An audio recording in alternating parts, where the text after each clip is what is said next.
Right, UFC 322, the last pay-per-view of the year is tomorrow night. If I sound a bit ill or a bit groggy, it's because I am. I've had this bloody cold since Wednesday. I've been bedbound all week pretty much. Um, we're gonna get these videos out here, changing it up a little bit with the images. Um, getting you're still going to have the fighters on there, but you're going to have some more things to it. So we'll get straight into it. So in the bantamweight division, the main event, we've got Merab Dvalishvili versus Petr Yan. Obviously, Merab being the champion. Petr Yan being ranked number 3. It's a rematch. This is an amazing fight to end the year off. I think Petr Yan does deserve the title shot. I think Merab is an absolute madman. He's trying to make history, UFC history, of being the only champion to defend his belt 4 times in 1 year. That's insane. He's already defended it twice against Umar, Sean O'Malley, Corey Sandhagen, and now he's going out there to try to do it one more time against Petr Yan. The opposition of this year for Merab Dvalishvili has been insane. Petr Yan, he's on a 3-fight win streak.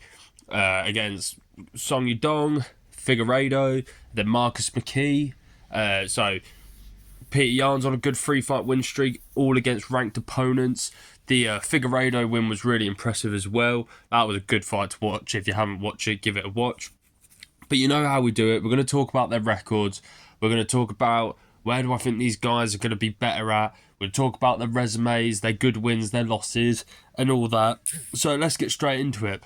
On my left, we've got the champion, Merab Dvalishvili, the pound-for-pound number 3 guy. You can see the new type of imagery I'm going off. Says all the stats and everything like that, so you guys can see him as well. It even says, obviously, the name. I know before you wouldn't know really who's who, I would say, but now you guys can go off it. So, yeah, we've got Merab Dvalishvili on the left. 21-4. That's a really good record. 3 KOs, 2 submissions. Merab is a bit of a decision machine, let's be honest, but he makes it entertaining. It's not a boring 3-rounder. He always makes it fun. You know what you're gonna get. He's so fun to watch. At first when he beat Jose Aldo, I thought, oh, okay, Merab's just gonna be another boring wrestler. But through the years, he's evolved into this really, really entertaining wrestler. He's just getting that good with the hands as well, and all that. But let's talk about some of his good wins. We've already named 3 in this calendar year. So we've got Corey Sandhagen, Sean O'Malley ×2, Umar Nurmagomedov. He's already beaten Yan, Henry Cejudo, Jose Aldo, and Marlon Moraes. You can add John Dodson on there if you want, but they're the notable names. So what's that? 1, 2, 3, 4, 5, 6, 7. 7 good names there, and beat one of them twice in Sugar Sean. Merab's a monster. He really is. He's not the most talented person in the world, but he has the best work ethic out of any UFC champion, in my opinion. I personally think that you could even put Merab at pound for pound, only because I think how active he is. He's so well-rounded now. His hands are getting better. Everything like that. Realistically, he didn't need to take this rematch against Petr Yan this year. He could have waited till last year. But he's trying to make history here.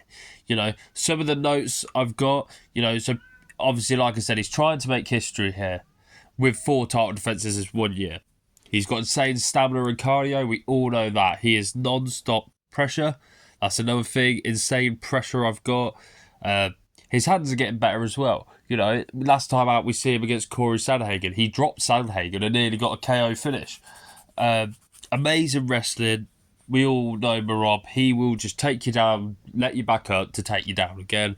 He is superb at that. And he's on a 14-fight win streak, He's coming close to tying with Islam and Anderson Silva. Obviously, Anderson Silva was the top runner with UFC fight win streak.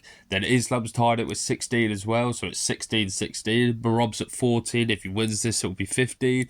He will only need 2 more wins to beat that. And let's be honest, the time that Islam Makhachev fights again, Merab might even be at 18 at this point. You know, the guy is that active. I love it. I think Merab's great for the UFC. And yeah, so let's go on to Petr Yan. So Petr Yan, 19-5, 7 KOs, 1 submission, 3 first round finishes. Really impressive stuff there. He's a former champion, you know, beating Jose Aldo for that interim title. I'll be honest, Petr Yan's had a bit of an up and down career in the UFC. I will be honest. You know, let's talk about his wins and then we'll go on to his losses. So his wins, obviously, like I said, he beat Song Yudong, Figueiredo, and Marcus McKee inside this calendar year, or was it last year to this year? He's on a 3-fight win streak. He's beaten Uriah Faber in the past, Corey Sandhagen for that interim title. That was a great fight. You also got Jimmy Rivera, if you want to class him, and another one, John Dodson. So you can add those guys in there, but the notable names I've put: Marcus McKee, Uriah Faber, Sandhagen, Song Yudong, and Figueiredo. But then this is where it gets weird. So he won the belt, obviously, against Jose Aldo in a vacant fight. Became champion.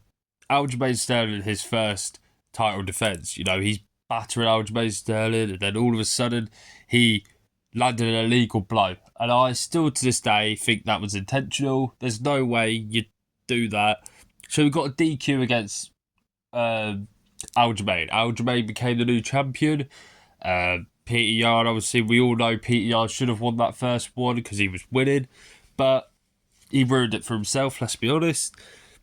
Then he fights Corey Sandhagen for an interim belt. Fair play, you know, nothing wrong with that. So then he beats Corey Sandhagen, then fights Aljamain for unification. He lost against Aljamain. I think it was a split decision, but it was a super close fight. It's one of my favourite fights, to be fair. I just think it's a very technical one. I think it's a good fight. Give it a watch if you haven't. So, in his last 3, he's 2-1, you know. Then, obviously, had a really close fight with Sugar Sean, where he really, to be fair, he got robbed. But he lost that on a split decision. Then he got absolutely battered in Merab. So he's had 3 losses in a row. He did have lose 1, win 1, then on a 3-fight losing skit. But he's bounced back now against good opposition. So Petr Yan is back, you know, former champion, 3-fight win streak. Some of the best boxing in the UFC. I think we can all agree that Yan, he's very crafty with all that stuff. He's well-rounded everywhere. But one thing I will put about this fight, in their first fight, Merab v Yan, Petr Yan seemed very scared by the end of the 3rd round. I don't want to say scared as like he was frightened, but he was very timid, you know. He didn't really have an answer for Merab. He was constantly just getting taken down, beaten up. Merab, he went for a stupid amount of takedown attempts. Didn't get all of them, but got majority of them. You know, Merab just seemed like, what is this guy? No, sorry. Yan seemed of Merab like, what is this guy? He's just coming at me. And the thing is, he's only got better, Merab has. Petr Yan, yeah, he's got better, but I think out of the 2, Merab Dvalishvili has got so much better. You know, becoming champion, now he's on this amazing streak. But my predictions for this fight, guys, I think that we are looking at another Merab Dvalishvili masterclass through 5 rounds. I think it will be a decision. I think Merab has just got it. You know, at this moment, he's in his prime and he's using his prime. He wants to be active. He didn't take much damage last fight. I'll be honest, I wouldn't be surprised if we see him out early next year, like March, April. This guy's a beast. Merab Dvalishvili. I'm not saying Petr Yan can't, but I just think it's Merab all the way. I think Petr Yan's going to have to land just a flush KO if he is going to win, but I don't think he's going to win at all. I think that Merab Dvalishvili will get a 5-round decision win and close out the year as probably Merab Dvalishvili has cemented himself on that best of all time, you know. He's on a 14-fight win streak, so many wins against former champions, beating one former champion twice, and Petr Yan, former champ, Henry Cejudo, former champ, Jose Aldo, former champ. That's 5 former champs he has beaten, 1 being twice. If he does this again, that's, he's beaten 6 former champions there. He'll be on a 15-fight win streak, 4 title defences in a calendar year. No one else has ever done that. So I think Merab, if he wins this fight, we're really going to have to start talking about him being in that GOAT status of greatest of all time. I think he's already cemented himself as the bantamweight GOAT.